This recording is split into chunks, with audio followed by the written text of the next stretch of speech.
Hey guys, what is up? It is Ryan Sneaks back with another sneaker video. Today I have a really nice pair of shoes I got in from Kith. I actually got these in last night, and it's the Air Vapormax Plus White Pure Platinum.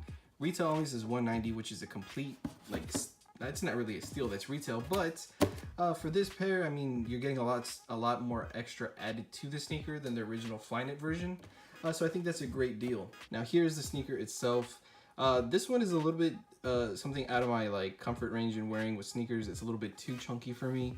I think the black pair, it was a little bit easier for me to wear just because it's a solid black. It's just a tonal blackout, triple black colorway.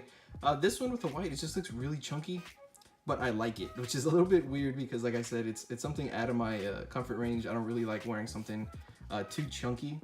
But you guys know already that the Vapormax sole is one of my favorite ones of the year, and last year, of course, when they first debuted it. And then adding this extra midsole along from the Plus version, it's something you need to try. It's a lot of people complain saying it felt like a cleat, which I can kind of see with the original Vapormax because you feel each bubble.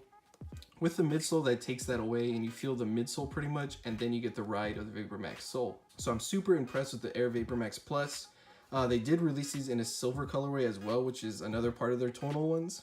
I opted not to pick those up. I just went with the triple white, just because I felt like at this one I would get a little bit more wear out of. Nothing against the wolf gray one. I think that one's really great as well. But overall, this is, like I said, it's one of my favorite sneakers. It has a lot of support for yourself. It's not like the Flyknit ones where it's real flimsy. You get the back heel that's pretty sturdy. You get this caging, which is actually attached to the material. It doesn't, you can't put your fingers through it or anything like that. You get a pull tab, of course. Not too much 3M to be noted on the shoe. You only get it here on these lines, and that's pretty much it.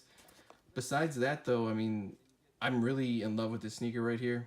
I do have a few more pickups that I'm going to be showing you guys as well. I was able to win like one of my first raffles ever through Lapstone and Hammer, so I'm pretty excited to show you guys what that will be. But I am going out of town to Austin for a training soon, so that video might have to be delayed just a little bit, but nonetheless, I'm super excited for it. Here's some shots with the 3M going off. As you can see, it's just really there where I was pointing it out earlier. I was just trying to see if there's any other 3M on here, but that looks to be it. But that is going to be it for this one. Just wanted to give you guys a quick rundown on this sneaker. I haven't seen too many videos on YouTube of this one yet. I've seen the other colorways, but the white one was something I had to really search for to find a few videos of it. So I wanted to do my own on it, just kind of show you my take on the sneaker. And I'm very excited for it, and I really, really do like it. Hey, but that is going to be it. Thank you guys again for watching. Don't forget to hit that like, comment, and subscribe button, and I'll catch you guys next time.